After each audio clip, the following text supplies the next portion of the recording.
우리 하나님의 말씀 로마서 12장 1절에서 8절에 있는 말씀을 함께 찾도록 하겠습니다. 로마서 12장을 함께 펴시고 오늘은 로마서 강의 21번째 시간으로 그리스도인의 삶이라는 제목으로 하나님의 말씀을 함께 연구하도록 하겠습니다. 로마서 12장 1절부터 8절은 이미 다 읽으셨다고 생각하기 때문에 말씀 중간에 읽어드리도록 하겠습니다. 12장을 펴놓으시고요. 우리 약 한 달 전에 한 것 같습니다. 로마서 강의가 참 많이 밀렸습니다. 우리 지난번에 했던 로마서 11장의 결론은 이거였습니다. 기억나시는지요? 오늘날의 7천인이 되자. 그리고 선줄로 생각했다면 자긍하지 말고 넘어질까 조심해라. 교만하지 말라. 그리고 하나님께 반항하지 말고 순종하자. 이것이 로마서 11장의 내용이었습니다. 드디어 로마서의 결론 부분으로 들어오게 되었습니다. 로마서는 총 16장까지 있는데요. 오늘부터 함께 나눌 12장부터 16장까지는 믿음으로 말미암아 구원을 경험한, 즉 구원받은 그리스도인들이 어떻게 살아야 되는가에 대한 삶과 윤리 문제를 다루고 있습니다. 쉽게 말하면 교회 다니면 예수님 믿으면 우리 다 구원을 받았는데 그리고 받을 건데 그럼 그 받은 상태가 도대체 어떤 모습인가라는 것입니다. 내가 지금 구원받았다면 이제 로마서 12장부터 16장에 나오는 모습대로 살아가게 된다는 거예요. 그래서 그리스도인, 구원받은 사람들의 모습을 오늘부터 좀 살펴보도록 하겠습니다. 복음은 이론이 아니죠. 복음은 그냥 단순한 가르침이 아닙니다. 진정한 복음은 생애를 변화시킵니다. 우리는 말씀을 통해서 뭔가를 알아갑니다. 그걸 알미라 그러죠. 근데 그 알은 곧 삶으로 나타나야지만 진정한 알미 될 수 있죠.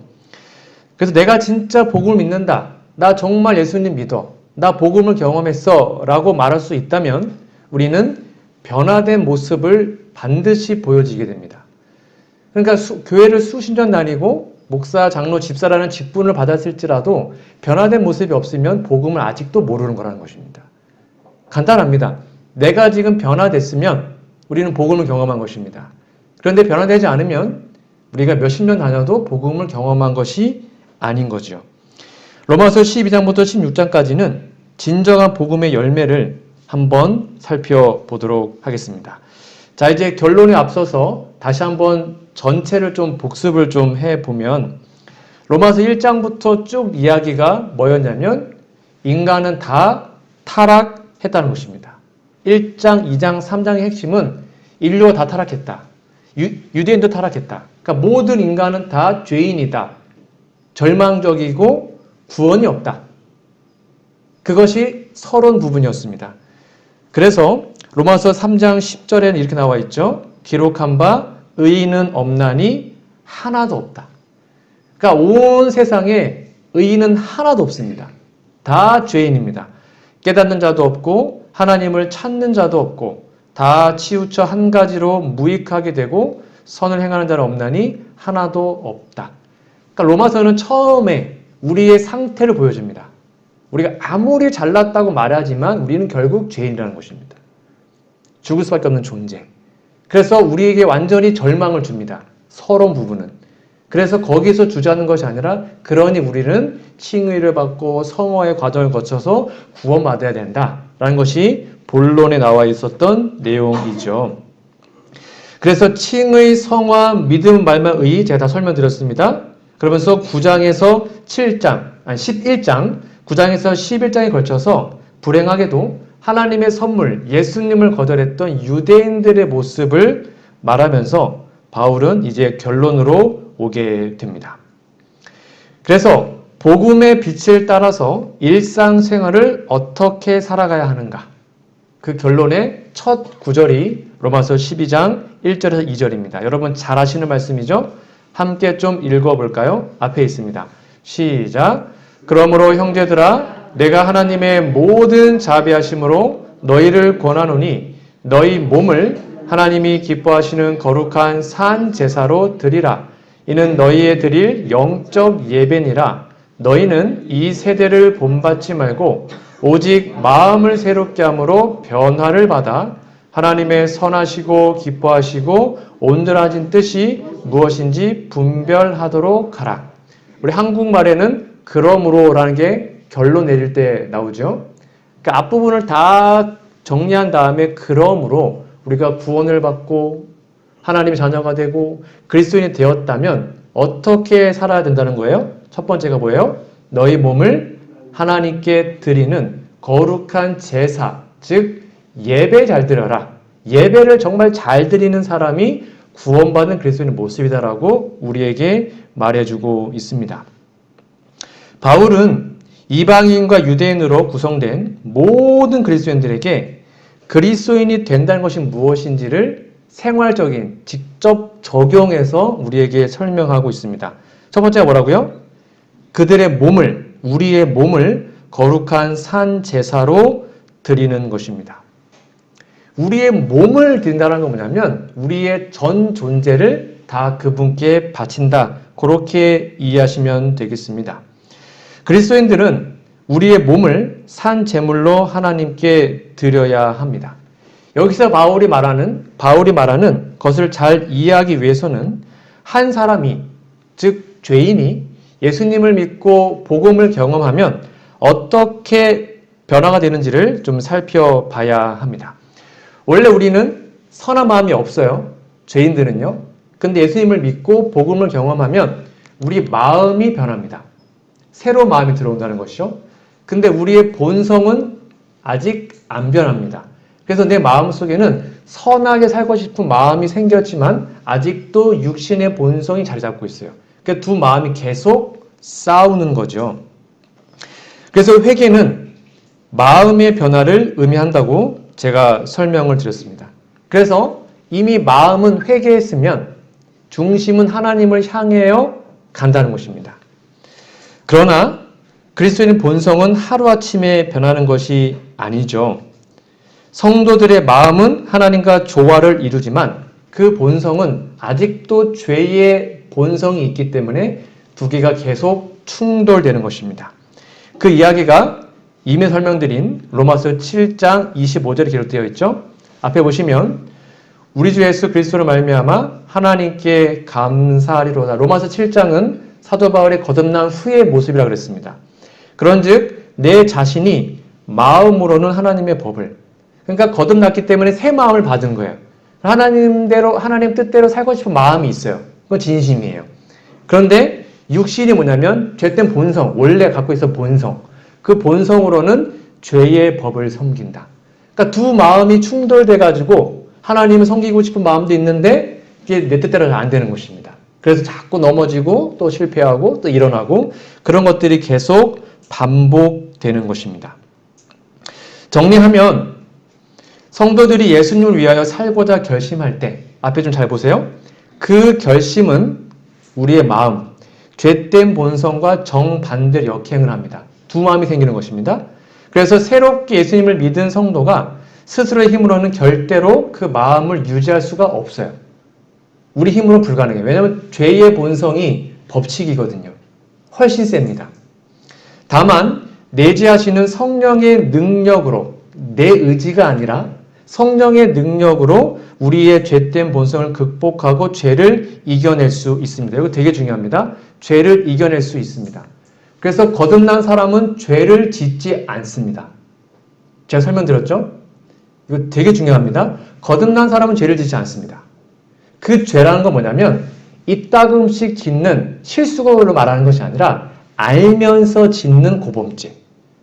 아, 이러면 안 되는데 하고 알아요. 이게 죄인지를 알면서 짓는 죄는 더 이상 짓지 않습니다. 그러니까 우리 마음속에 아직도 뭔가를 알면서 고의적으로 죄를 짓고 있다면 거듭난 것이 아니에요. 제가 지금 설명 다 드렸습니다. 거듭난 것이 아니에요. 그래서 우리는 죄된 본성을 극복할 수 있습니다. 내 힘이 아니라 성령을 통해서. 그래서 성령을 통해서 죄의 본성을 극복하려고 노력하는 그리스도인 생애가 바로 하나님이 간합하실 거룩한 산 제물이 되는 것이고요. 그것이 바로 영적인 예배입니다. 그러니까 많은 사람들이 일주일 동안, 죄송합니다. 그냥 내 마음대로 살다가 안식일에 와서 하나님 일주일 동안 참 죄 지은 게 많고 죄송합니다. 그리고 회개하죠. 그리고 일주일 동안 또 내 마음대로 살아요. 그리고 교회 와서 하나님 일주일 동안 회개하고 그건 예배가 아니라는 것입니다. 일주일의 삶 속에 분명히 써 있죠. 일주일의 삶 속에서 내가 그 죄를 이기고자 하는 노력으로 내 힘이 아니라 하나님의 성령을 간구하고 그 죄를 버리고자 하는 그 간절한 마음으로 살다가 교회에 와서 드리는 게 진짜 예배라는 거예요. 성경 우리가 영적인 예배를 드려라라고 분명히 얘기합니다. 그것이 바로 죄로부터의 승리를 경험하는 것입니다. 성령의 능력으로 내 의지가 아니라. 그래서 이렇게 기록되어 있습니다. 진정한 예배는 그리스도 성경봉사 96페이지입니다. 그리스도와 동역하는 데 있다. 영감의 그런 말하기를 예배가 어떤 정적으로 앉아서 찬양하고 기도하고 말씀을 듣는 어떤 정적인 것이 아니라 예배가 뭐라는 거예요? 그리스도와 동역하는 것. 뭔가 활동이라는 것입니다. 활동. 예수님의 가장 큰 사역은 뭐냐면 죄로부터 승리하는 것입니다. 예수님은 죄 문제를 해결하기 위해서 이 땅에 오셨죠. 그래서 우리가 죄 문제를 해결받고 그 다음에 그것을 다른 사람들에게 알려주고 어떻게 하면 죄를 이길 수 있는지 어떻게 하면 죄를 용서할 수 있는지 그걸 하는 게 예배라는 거예요. 그 다음에 기도, 권고 및 설교는 흔히 맺히는 값싼 열매이나 빈민과 고아와 과부를 돌아보는 선한 행동이죠. 나타난 열매는 참 열매로서 좋은 나무에는 자연이 자란다. 그러니까 진짜 예배는 정적인 것이 아닙니다. 동적인 것입니다. 활동하는 것입니다. 그것이 진짜 예배인 것이죠. 이어서 보겠습니다. 성경 주석에 보면 구약의 제사 제도의 희생 제물은 죽임을 당한 동물이었다. 그러나 그리스도인의 희생 제물은 살아있는 사람이다. 그리스도인 예배자는 하나님을 섬기는 일에 바쳐진 그의 모든 힘과 능력과 더불어 살아있는 전 존재를 드린다. 그래서 내 마음, 내 육체, 그것을 최선의 상태로 유지하기 위해서 우리가 노력하는 것은 정말 중요한 것입니다. 그래서 우리 재림교회는 뭘 가르치냐면 건강한 기별을 가르치죠. 우리의 몸도 건강해야 합니다. 우리의 마음도 건강해야 하죠. 그 상태로 하나님께 예배드리는 게 진짜라는 거죠. 왜냐하면 구약의 제물은 지금 사도 바울은 로마서 12장 1절에서 그 제사를 설명할 때 구약의 제물들을 빗대어서 설명합니다. 그럼 구약의 양이나 소 이런 것들을 이제 가지고 오면 제사장이 뭐 합니까? 확인합니다. 검수를 하죠. 그래서 점이나 흠이나 뭔가 좀 문제가 있으면 그거를 받을 수가 없었어요. 바로 빠꾸시켰습니다. 그게 여기 나와 있습니다. 레위기 22장 19절 연락되도록 소나 양이나 염소에 흠없는 수컷을 드릴지니 20절입니다. 무릇 흠 있는 것을 너희는 드리지 말 것은 그것이 연락되지 못할 것입니다.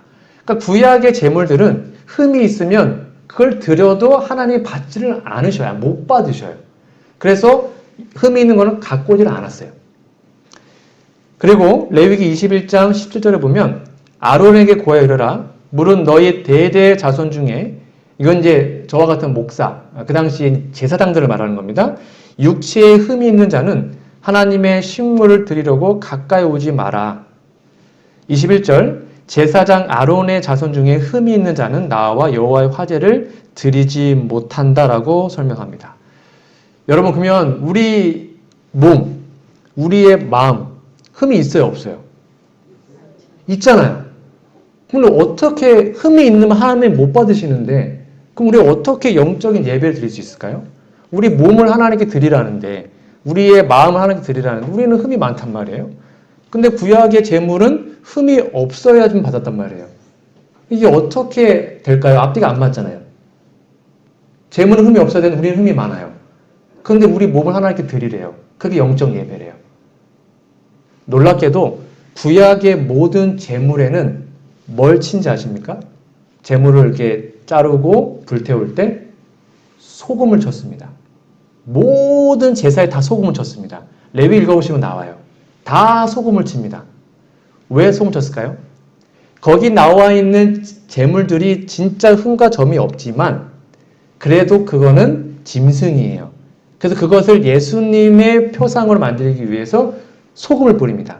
그 소금이 성경에서 뭐로 나와 있냐면 예수님의 의라고 설명되어 있습니다.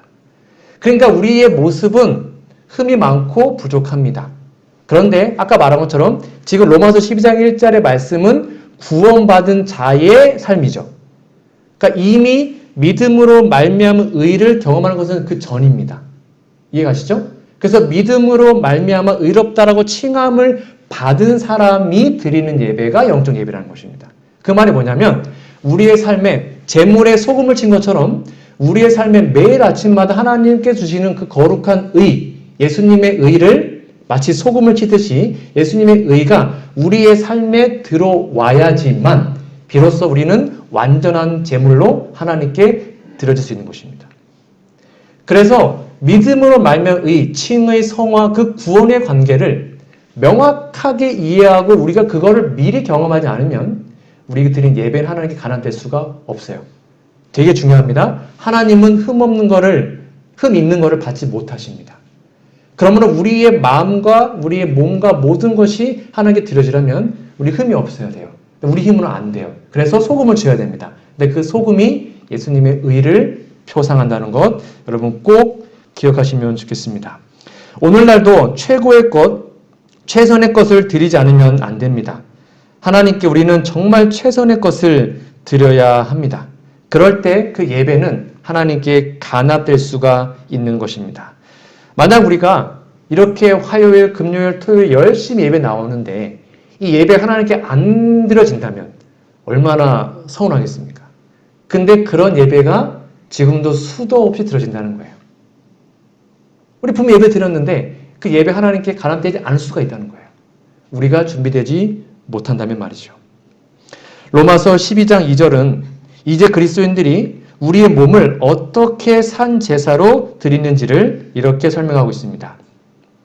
너희는 이 세대를 본받지 말고 오직 마음을 새롭게 함으로 변화를 받아. 뭐가 문제라는 거예요? 마음을 새롭게 함으로 변화를 받아 하나님의 선하시고 기뻐하시고 온전한 뜻이 무엇인지 분별하도록 하라. 그래서 우리가 영적인 예배 드리기 위해서는 마음의 변화가 중요하다는 것입니다. 그리고 뭘 본받지 말래요? 이 세대, 이 세상을 따르지 말고 세상을 본받지 말라고 우리에게 말하고 있습니다. 그래서 세상을 사랑하지 않고 세상을 본받지 않고 오직 마음이 변화된 사람들이 해야 하는 고백이 뭐라고요?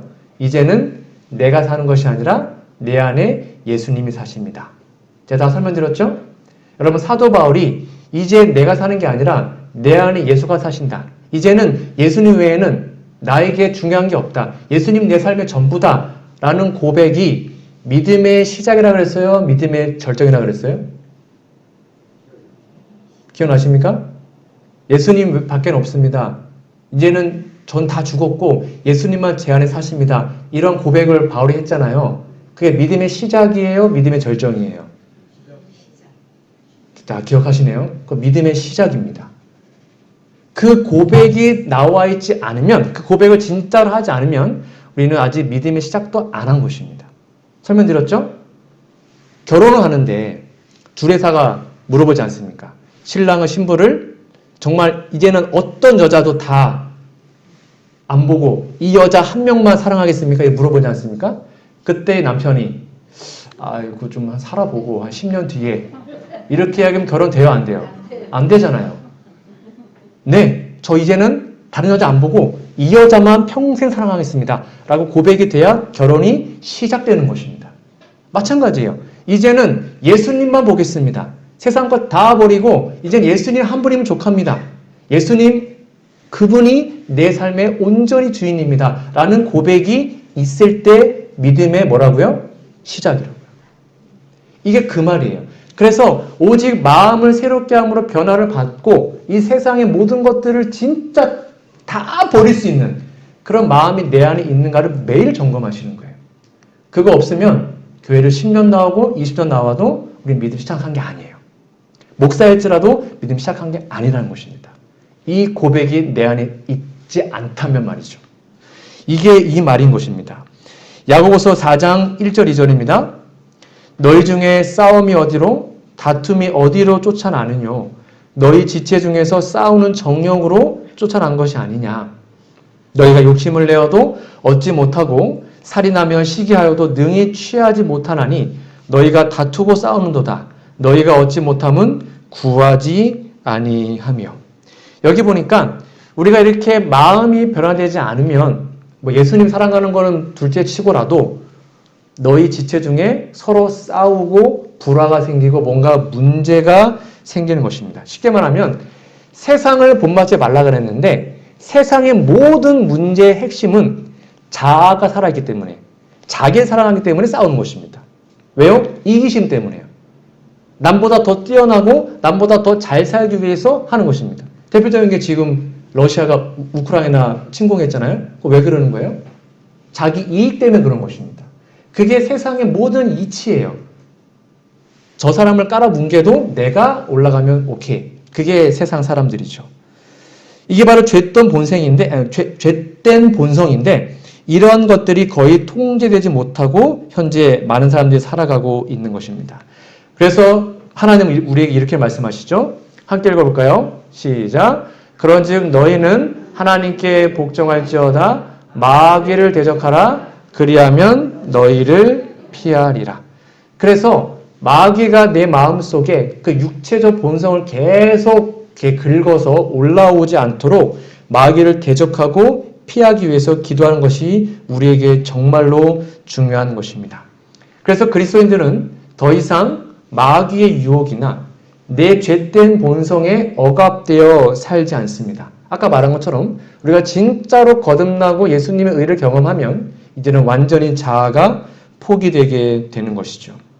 물론 그렇다고 세상으로부터 다 단절돼서 숨어 살라 그 말이 아닙니다.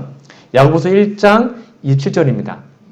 하나님 아버지 앞에서 정결하고 더러움이 없는 경건은 고아와 과부를 그 환난에서 돌아보고 또 자기를 지켜 세속에 물들지 아니하는 이것이니라. 같은 말입니다. 아까도 이 세대를 본받지 말라. 야고보서는 우리가 진짜 경건이 뭐냐면 세속에 물들지 않는 것이다. 세상적 가치관이나 세상에 따라 사는 것이 아니라 하나님의 뜻대로 사는 게 진짜 중요한 거다. 그렇게 변화된 사람이 드린 예배가 진짜라는 것입니다. 우리가 본받지 말아야 할 이 세대는 과연 어떤 곳일까요? 여러분 잘 아시는 요한일서 2장 15절부터 17절에 있는 말씀에 보시면 세상에는 모든 죄가 여기에 다 들어가 있습니다. 이 세상이나 세상에 있는 것들을 사랑치 말라. 누구든지 잘 보셔야 합니다. 세상을 사랑하면 아버지의 사랑이 그 속에 있지 아니하니 그 말은 뭐냐면 구원 못 받는다 그 말입니다. 우리가 세상을 사랑하면 결코 구원받을 수 없어요. 이는 세상에 있는 모든 것이 첫 번째 뭐예요? 육신의 정욕. 육신의 정욕이 뭘까요? 여기 다 제가 설명드려놨습니다. 아까 말한 것처럼 내 안에 있는 죄된 본성이 지배하는 욕망. 우리의 마음의 죄된 본성의 핵심은 뭐라고요? 이기심입니다. 나밖에 모르는 거. 그게 모든 인간의 문제예요. 그게 죄예요, 죄. 죄는 이기심이거든요. 그게 바로 육신의 정욕입니다. 그리고 두 번째 뭡니까? 안목의 정욕. 우리가 눈으로 보는, 원하는 걸 탐하고 눈으로 보는 모든 죄악들. 정말 많죠? 세 번째가 뭡니까? 이생의 자랑. 마귀가 제일 좋아하는 거죠. 자기를 높이는 것. 하나님의 보좌의 비길이라. 자기를 내세우는 것. 뭔가 좀 유명해지고 싶은 것들. 그게 다 이상의 자랑입니다. 이것이 다 아버지께로서 온 것이 아니라는 것입니다. 그러니까 우리 마음속에 육신의 정욕, 안목의 정욕, 이색의 자랑이 있다면 우리는 아버지께로 온 것이 아니기 때문에 아버지의 자녀로 살아가는 것이 아니라는 거예요. 이것은 다 세상으로부터 왔다는 거예요. 그래서 이 세상, 그 정욕, 육신의 정욕, 안목의 정욕 이거 다 결국 죽으면 다 없어지는 거잖아요. 다 지나가는데 오직 하나님의 뜻을 행하는 자는 영원히 거한다라고 우리에게 분명히 말하고 있는 것입니다. 그러므로 이렇게 변화되지 않았던 이러한 세 가지의 욕망이 우리 마음에 늘 꿈틀거리는데 그것을 날마다 아침마다 새벽마다 하나님께 드리고 하나님 제 마음에 이러한 욕망이 아직도 꿈틀거립니다. 라고 그 마음 하나님께 드리고 하나님의 사랑과 성령이 내 마음속에 들어올 수 있도록 매일 기도하는 것이 그래서 중요한 것입니다. 이것을 굴복시킬 때 우리는 이전의 세 가지의 본성에서 완전히 자유하게 될 것입니다. 아까 말한 것처럼 사도 바울의 고백입니다. 이거는 믿음의 시작입니다. 꼭 기억하십시오. 갈라디아서 5장 24절입니다. 그리스도 예수의 사람들, 즉 로마서에 말한 믿음을 말며 의를 경험하고 진짜 하나님을 믿기로 결심한 사람들은 육체와 함께 그 정과 욕심을 십자가에 못 박았느니라. 이걸 믿음의 절정이 아닙니다. 믿음의 시작입니다. 이것을 진짜로 십자가에 내 자아가 완전히 박혀질 때 우리는 진짜 그리스도인이 될 수 있습니다. 밑에 같이 읽어볼까요? 시작. 오직 주 예수 그리스도로 옷 입고 정욕을 위하여 육신의 일을 도모하지 말라. 아멘. 우리는 비록 마음을 새롭게 하고 선을 행해서 의로운 생을 살고자 선택하였지만 스스로의 힘으로는 우리의 육신의 정력을 정복하는 게 불가능해요. 그래서 아침마다 무엇을 구한다고요? 성령을 구하는 것입니다. 매일 새벽마다 내 육신의 마음을 하나님께 드리고 하나님 저를 도와주세요. 매일 하는 것입니다. 그거 할 때 우리는 비로소 승리할 수 있습니다. 바울은 분명하게 선언합니다. 이 세대를 본받지 말아라. 마음을 새롭게 하여 변화를 받아라.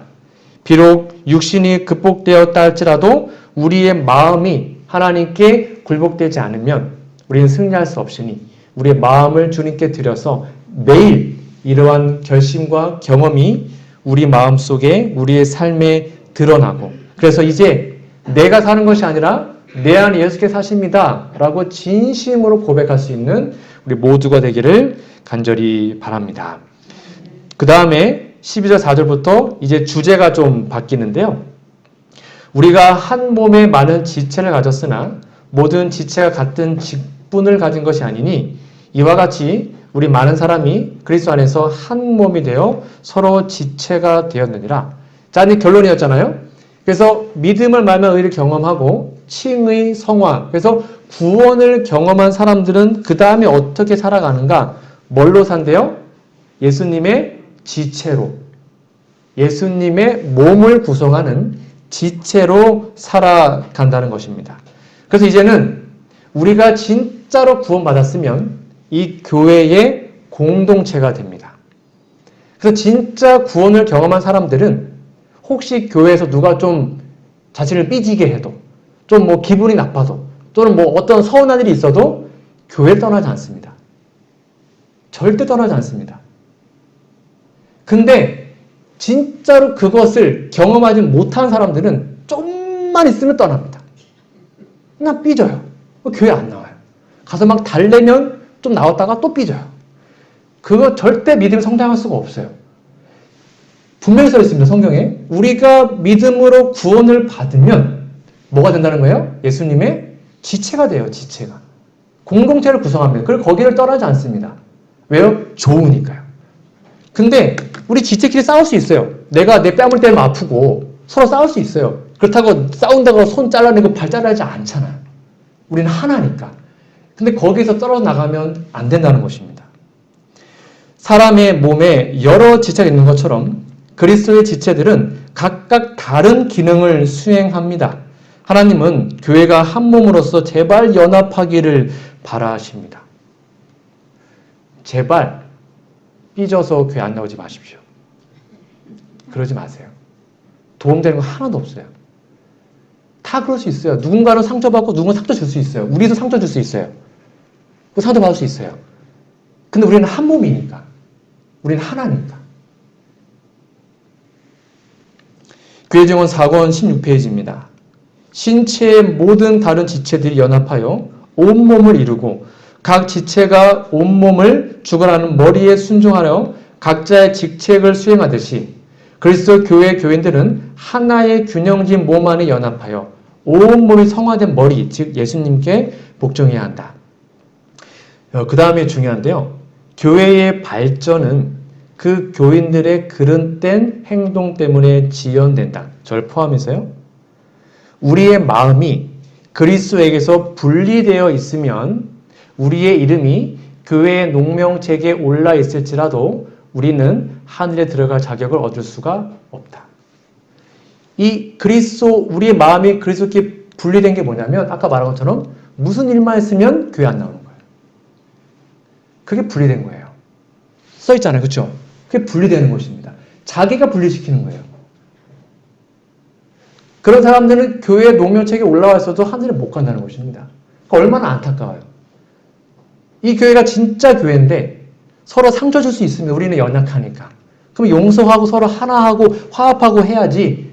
아, 열받아. 안 나와. 이러면 정말로 안타까운 것입니다. 우리의 마음이 그리스도에게 분리되어 있는지 여러분 다시 한번 살펴보시기 바랍니다. 거듭 말하지만 여러 지체가 있지만 몸은 하나입니다. 우리는 하나예요. 그러니까 서로 용납하고 용서하고 도와주고 협력해야 합니다. 그것이 예수님과 분리되지 않는 모습인 것이죠. 그러면서 뒤에 이렇게 얘기합니다. 로마서 12장 6절부터 8절 좀 같이 읽어보도록 하겠습니다. 시작. 우리에게 주신 은혜대로 받은 은사가 각각 다르니 혹 예언이면 믿음의 분수대로, 혹 섬기는 일이면 섬기는 일로, 혹 가르치는 자면 가르치는 일로, 혹 권위하는 자면 권위하는 일로, 구제하는 자는 성실함으로, 다스리는 자는 부지런함으로, 긍휼을 베푸는 자는 즐거움으로 할 것이니라 라고 얘기합니다. 하나님 우리에게 뭘 줬다는 거예요? 보세요. 은사를 우리에게 줬대요. 근데 은사가 뭐냐면 은혜의 선물 또는 능력, 재능 또는 달란트라고도 하죠. 여러분, 우리 재림교회는 이 은사, 달란트의 기능을 정말 잘 이해해야 합니다. 왜냐하면 우리가 몸이 이렇게 있어도 몸이 한쪽이 마비되거나 사용하지 못하면 우리의 전체에 어떤 영향이 미쳐지지 않습니까? 마찬가지로 오늘날 모든 대부분의 교회에서 이 은사, 절 포함해서 우리 모두가 하나님께 받은 은사를 잘 활용하지 않으므로 교회가 점점 약해지고 있다는 것입니다. 여러분 오해하지 마십시오. 많은 교회에서 많은 성도들이 그냥 교회에 나와서 예배 드리는 것만으로 자기 일을 다 했다고 생각합니다. 물론 예배 드리는 거 정말 중요한 것입니다. 감사한 것이죠. 근데 그게 아니라 교회에 왔을 때는 내가 이 교회에서 해야 할 일이 있어야 합니다. 그래서 우리 고단원님께서는 지난 화요일 날 이제 사정이 있어서 어디 가셨잖아요. 고단원님 안 계시니까 찬양할 사람이 없어요. 그리고 제가 했죠. 근데 고단원님 늘 어디 갈 때 저한테 늘 말씀하고 가십니다. 목사님 제가 이렇게 해서 찬양을 못합니다. 다른 사람한테 뭐 이렇게 얘기를 해요. 왜요? 자기가 맡은 일이 있기 때문입니다. 그래서 맡은 일이 있는 게 은사를 활용하는 것입니다. 내가 할 일이 있어야 돼요. 내가 교회 왔을 때 할 일이 있을 때 그 교회가 진짜 주인처럼 그 교회를 사랑하게 되거든요. 그렇지 않습니까? 내가 이 교회를 빠지면 안 돌아간다. 내가 이 교회에서 맡은 직분이 있다. 그거를 정말 충실히 하면 되는 것입니다. 그것이 바로 사회를 본다든지 기도를 맡았다든지 그거 빠지시면 안 됩니다. 하나님께서 맡겨주시는 거거든요. 근데 많은 성도들이 그냥 오늘 사회인데 기도인데 안 나와요. 아무 말도 안 나오고 안 나와요. 얼마나 속상한지 몰라요. 못 나오면 얘기를 해야죠. 근데 안 나와요 그냥. 그럼 얼마나 답답한지 아십니까? 내가 맡은 직분은 내가 준 게 아니라 하나님께 주신 건데 너무 소홀히 하는 것입니다. 그러면 안 돼요. 바울은 회심한 그리스도인들이 먼저 자신을 예수님께 산 제물로 드려야 한다고 우리에게 말하고 있습니다. 우리 모두는 늦은 비 성령을 받기 위해서 날마다 기도하고 있습니다. 여러분 다 그렇게 하시죠? 그렇게 하고 있다고 저는 믿습니다. 자, 그러면 늦은 비 성령을 위해서 우리가 간절히 기도하는데 늦은 비 성령을 위해서 기도한다는 게 도대체 구체적으로 무엇을 의미할까요? 그것은 바로 이른 비의 성령을 우리가 잘 이해하면 됩니다. 이른비 성령이 내렸습니다. 초대교회 때에.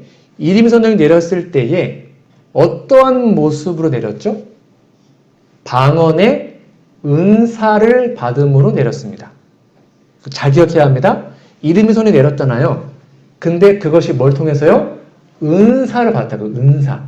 달란트, 방언의 은사를 받는 것으로 이른비가 내렸다는 거예요. 자, 그러면 늦은 비는 늦은 비 내렸다. 그럼 똑같이 뭘 받는 걸까요? 은사를 받는 거예요. 그게 방언이든 예언이든 치유든 뭐든 상관없습니다. 우리가 늦은 비를 구한다는 것은 뭐냐면 내가 이 은사를 사용해서 복음을 전할 수 있도록 나에게 은사를 달라고 구하는 게 늦은 비를 받는 것의 하나의 모습이에요. 그러니까 하나님께 성령 구한다는 것은 그걸 받아서 뭘 위해서요? 하나님의 교회를 위해서, 하나님의 사업을 위해서 봉사하겠다는 마음을 가질 때 하나님은 그 사람에게 은사를 주시는 것입니다. 내가 할 일이 있다는 것입니다. 교회에. 그런 사람이 하나님의 은사와 성령을 받는 거예요. 제가 요 얘기는 이미 다 설명드렸습니다. 이른비와 늦은비, 이른비, 늦은비가 구약 당시에 거기 동방에서는 계속 건기, 우기로 왔다 갔다 했다 그랬죠. 여러분, 늦은비와 이른비 사이가 뭐라 그랬죠? 우기예요, 건기예요? 늦은비와 이른비 사이. 늦은비 다음에 여기는 우기입니까, 건기입니까? 제가 다 설명드렸습니다. 여기는 건기예요. 비가 안 옵니다. 그러면 이른비와 늦은비 사이는 뭘까요? 우기예요. 우리가 지금 살고 있는 시기는 건기예요, 우기예요? 우기예요. 초대교회 이른비 내렸죠? 우리 지금 늦은비 기다리고 있죠? 이 사이는 우기입니다. 지금도 비는 계속 내려요. 역사적으로 그렇습니다. 그러니까 지금도 하루에 3,000명씩 회개할 수 있어요. 지금도 방언의 은사 받을 수 있어요. 근데 우리는 그걸 본 적이 없어요. 저도 한 번도 못 봤습니다. 그런 거. 왜 그럴까요? 우리 문제라는 것입니다. 하나님의 문제가 아니에요. 하나님은 지금도 성령을 주십니다. 근데 우리가 그런 간절함과 그리고 하나님을 위해서 봉사하는 마음이 없기 때문에 그걸 받을 수가 없는 것입니다. 이것을 우리는 기억해야 하는 것이죠. 그러니까 교회에서 하나님께서 뭔가를 나에게 맡기면 그냥 아멘하고 순종하시면 됩니다. 그러면 그 은사를 하나님이 주십니다. 정말 그렇습니다.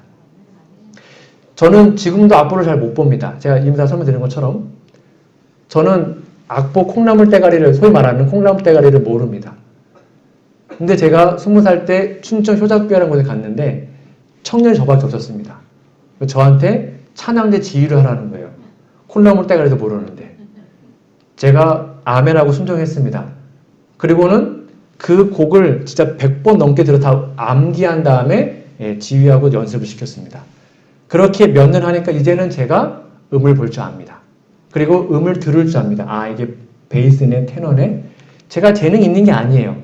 그걸 맡아서 하다 보니까 하나님 재능을 주셨습니다. 제가 고등학교 때 저희 형이 저 하기 싫은데 기타를 배우라 그래서 기타를 배웠습니다. 혼나면서 배웠습니다. 하기 싫은데. 근데 그때 배운 게 이제는 우쿨렐라로 써먹어서 지금 하나님을 위해서 봉사하고 있습니다. 지금 제가 오카리나 배우고 있습니다. 교회에서 봉사하고 싶어서. 그런 것들을 그냥 배우는 것입니다. 하나님께서 하라 그러면 하는 거예요. 그러면 그 능력을 정말 주십니다. 저희 어머니는 이제 올해 67세, 8세가 되셨는데 60대가 더 넘으셔가지고 교회에 반주자가 없대요. 피아노를 사셨습니다. 혼자 피아노를 띵띵띵 치십니다. 지금 피아노 반주하십니다. 그리고 오카리나 사셨어요. 제가 이제 운지법 알려드렸거든요. 혼자 지금 오카리나, 테너, 베이스, 엘소 다 부릅니다. 어느 날 갑자기 또 바이올린을 사네요. 또 바이올린도 독학을 하네요. 그리고 첼로도 샀습니다. 집에 가면 악기가 막 즐비합니다. 근데 그거를 저희 엄마가 뭐 잘났기 때문이 아니라 그냥 교회에 봉사하고 싶으니까 하나님께 기도하고 60 넘은 분이 뭘 하겠습니까? 근데 띵띵띵하면서 연습을 해요. 근데 갈 때마다 연습하니까 진짜 피아노를 이제 잘 쳐요. 이게 바로 하나님께 주시는 은사라는 것입니다. 맡겨주시면 아멘하고 하시면 돼요. 그러면 하나님이 정말 능력을 주셔요. 그리고 그 은사가 개발됩니다. 그럼 그거 갖고 또 봉사하는 것입니다. 그거를 구하는 것이 바로 하나님의 뜻인 것입니다. 몇 가지만 읽어드리고 마치도록 하겠습니다. 한 백성으로서 우리의 영적 연약함에, 잘 보세요. 영적 연약함, 가장 큰 원인은 영적 은사에 대한 참된 믿음의 부족이다. 뭔가를 맡겨주면 못해도 하나님 능력 주세요라고 믿음을 하면 할 수 있는데 못해요. 안 해요. 싫어요. 바빠요. 안 할래요. 그러면 우리의 영적이 연약해진다는 것입니다. 만약 그들이 충만한 믿음으로 이러한 증거를 받아들였다면 그들은 하나님을 불쾌하게 하는 것을부터 돌이켰을 것이며 어디에서나 연합과 강건함으로 견고하게 섰을 것이다. 그리고 교회를 돕는 데 쓰여졌던 목회 사역의 4분의 3이 새로운 지역의 교회를 개척하는 일에 사용될 수 있을 것이다. 그래서 많은 교회의 목사님들이 목회 사역의 대부분을 정말로 불신자들을 전도하고 어떤 걸 하기 위해서 사용하는 것이 아니라 이렇게 안 나와서 삐져서 안 나오는 사람들 달래주러 다니고 교회 잡무하러 다니고 그러면서 목회를 다 소진합니다. 이게 그 말이에요. 근데 우리 성도들이 다 은사를 받고 그걸 정말 내 달란트를 하나님 사업 위해서 열심히 봉사하면 이제 목회자들은 원래의 뜻대로 교회를 개척하고 불신자 전도하는 데 일을 할 수가 있겠죠. 하나님의 손이 당신의 봉사를 위하여 진흥을 빚으시도록 하자. 그분은 당신께서 원하시는 그릇의 종류를 정확하게 하신다. 하나님께서는 잘 보세요. 모든 사람에게 일을 주셨다. 여러분 다 일을 받으셔야 합니다. 누가 어떤 일에 적합한지 하나님은 알고 계신다. 하나님 맡겨주시면 그냥 아멘하고 하시면 되는 것입니다. 하나님께서는 교회 안에 갖지 아니한 여러 가지 선물, 은사를 주셨다. 이것은 다 그 적당한 직분에 대하여 귀중한 것이며 모두 오래지 아니하여 오실 그리스도의 재림을 위하여 인간을 준비시킨 일의 한 부분을 담당하게 될 것이다 라고 기록하고 있습니다. 여러분 그러니까 늦은 비를 구하는 게 뭐라고요? 은사를 구하는 것입니다. 그 은사를 받기 위해 하나님께 간구하십시오. 그리고 그것을 받아서 하나님의 복음 사업에 열심히 활용하시고 봉사하시기 바랍니다. 그러면 우리의 믿음이 더 견고해지고 우리의 믿음이 더 성장하게 될 것입니다. 성령의 은사는 재림교인들에게 선택이 아니라 근본적인 필요한 사역임을 다시 한번 기억하시는 우리 모두가 되기를 간절히 바랍니다. 말씀의 결론 맺도록 하겠습니다. 예수님을 믿은 그리스도의 산, 첫 번째가 뭐라고요? 우리의 몸을 거룩한 산 제사로 드리는 것입니다. 우리의 몸과 마음, 최선의 것으로 최고의 것을 만드는 것입니다. 그래서 소금을 치는 것처럼 예수님의 거룩한 의를 날마다 입는 것입니다. 그렇게 될 때 우리는 진짜 살아있는 예배를 드릴 수가 있는 것입니다. 두 번째 뭐라고요? 이제 우리는 예수님과 한 몸이 되었기 때문에 뭔가 수동적인 것이 아니라 능동적으로 자신의 은사를 확인하고 개발시킴으로 온전하게 드려질 수 있음을 기억하십시오. 무슨 일이 있어도 이 교회를 떠나지 마십시오. 이 교회가 유일한 남은 교회입니다. 앞으로 수많은 환난과 고난이 올 것입니다. 많은 사람들이 더 떨어져 나갈 것입니다. 교회에 흔들림이 올 것입니다. 절대로 교회를 버리지 마십시오. 예수님의 몸으로서 지체로서 그분에 딱 붙어 있으셔서 그분이 주신 능력으로 봉사하고 또 연합하는 우리 모두가 되었으면 좋겠습니다. 이런 아름다운 모습이 우리의 삶에 꼭 실현되기를 간절히 바라며 오늘 말씀을 마치도록 하겠습니다.